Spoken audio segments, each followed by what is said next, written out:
everyone, I am Remya. I hope you all are fine and safe. I'm an intern at Lexis & Company, and today's topic is based on a very common issue.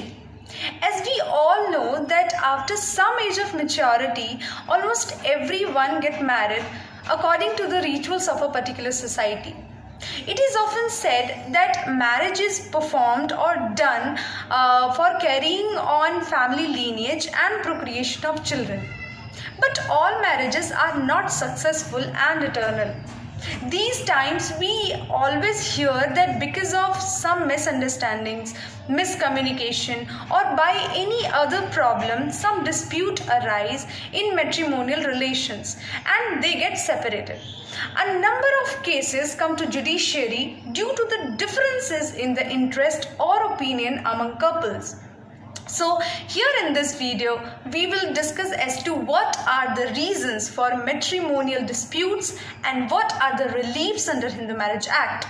So from my point of view, there are basically 6 reasons for matrimonial disputes. So the first one is infidelity. We have seen a number of cases where any of the spouse has an extramarital affair or marriage-like relation with other person. So this is one of the reasons for matrimonial disputes. The second one is domestic violence. In many families, we have observed that the reason for unsuccessful marriage is domestic violence done to any of the spouse from their in-laws or relatives.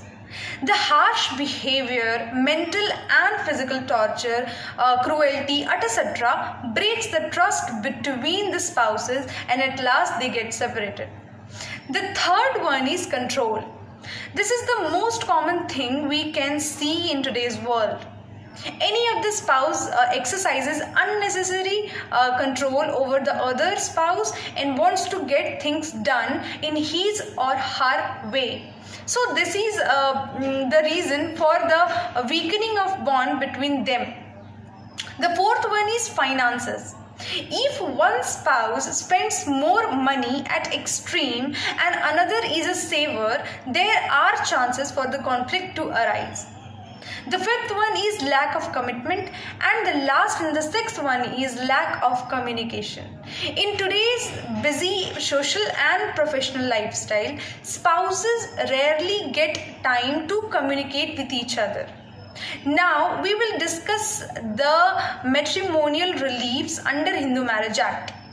Keeping in view the high rate of marital discord, several matrimonial reliefs have been provided in the Hindu Marriage Act 1955. So I will discuss them one by one. First one is restitution of conjugal rights. It is given in section 9 of the Hindu Marriage Act.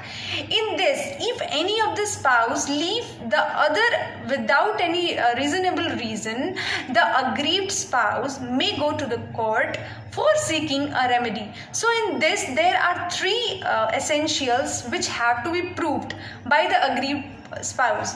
The first one is the withdrawal by the respondent from the society of the petitioner. The second one is the withdrawal is without any reason or lawful ground. The third one is the court must get satisfied with the truth of the statement made in the petition. Now the remedy available under all the personal laws are section 9 of the Hindu Marriage Act, section 32 and 33 of the Divorce Act, section 36 of the Parsi Marriage Act, and section 22 of the Special Marriage Act. Now the second point is the judicial separation under Hindu Marriage Act. It is provided under section 10 of the Hindu Marriage Act 1955. It is a platform of the last resort before the legal breakup of the marriage, which is divorce. As soon as the decree for judicial separation is passed, a husband or a wife is under no compulsion to live with his or her spouse.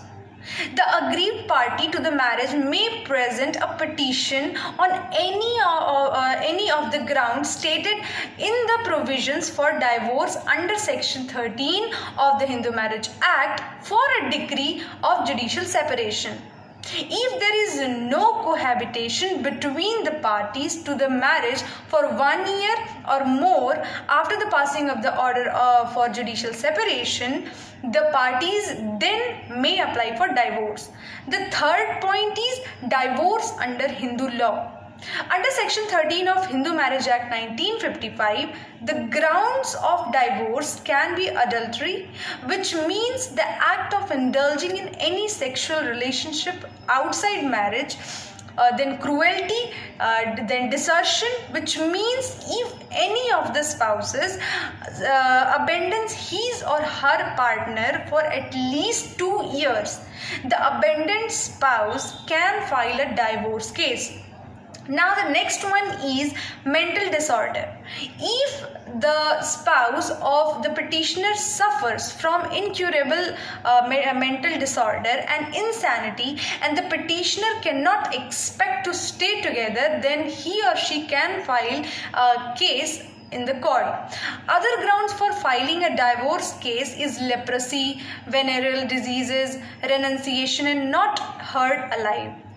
Further, Section 24 of the Hindu Marriage Act provision has also been made to help the victim spouse for maintenance, pendency, light, and expenses of proceedings.